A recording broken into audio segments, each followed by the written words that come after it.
سلام عليكم. رب اشرح لي صدري ويسر لي أمري واحلل عقدة من لساني يفقه قولي. رب أعوذ بك من همزات الشياطين وأعوذ بك رب أن يحضرون. بسم الله الرحمن الرحيم.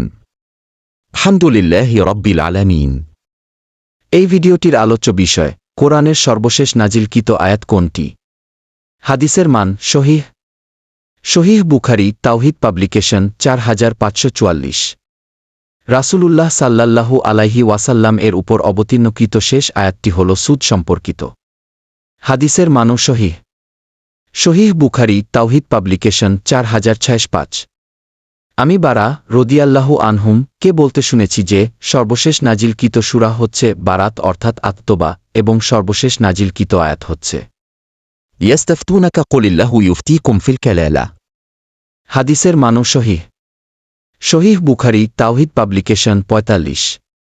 জনৈক ইয়াহুদী তাকে বলল, হে আমিরুল মুমিনিন, আপনাদের কিতাবে একটি আয়াত আছে যা আপনারা পাঠ করে থাকেন, তা যদি আমাদের ইয়াহুদী জাতির উপর অবতীর্ণ হতো তবে অবশ্যই আমরা সে দিনকে খুশির দিন হিসেবে পালন করতাম।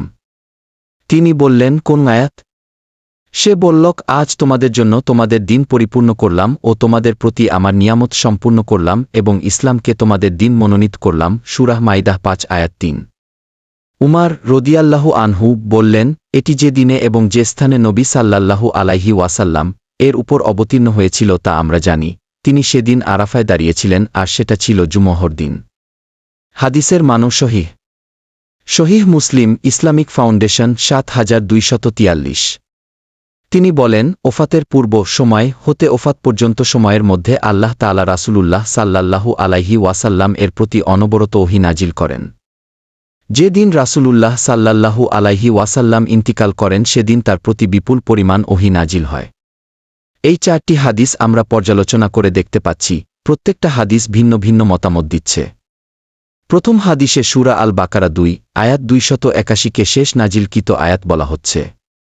দ্বিতীয় হাদিসে সূরা আন-নিসা 4 আয়াত 176কে শেষ নাজিলকৃত আয়াত বলা হচ্ছে। তৃতীয় হাদিসে সূরা আল মাইদা 5 আয়াত 3কে তাফসীরকারকরা শেষ নাজিলকৃত আয়াত হিসেবে ধারণা করছেন। চতুর্থ হাদিসে রাসূলুল্লাহ সাল্লাল্লাহু আলাইহি ওয়াসাল্লাম এর প্রতি মৃত্যুর আগ পর্যন্ত ধারাবাহিকভাবে ওহী নাজিল হয়েছে বলা হচ্ছে। ফলে এই হাদিস থেকে শেষ নাজিলকৃত আয়াতের ধারণা পাওয়া যাচ্ছে না।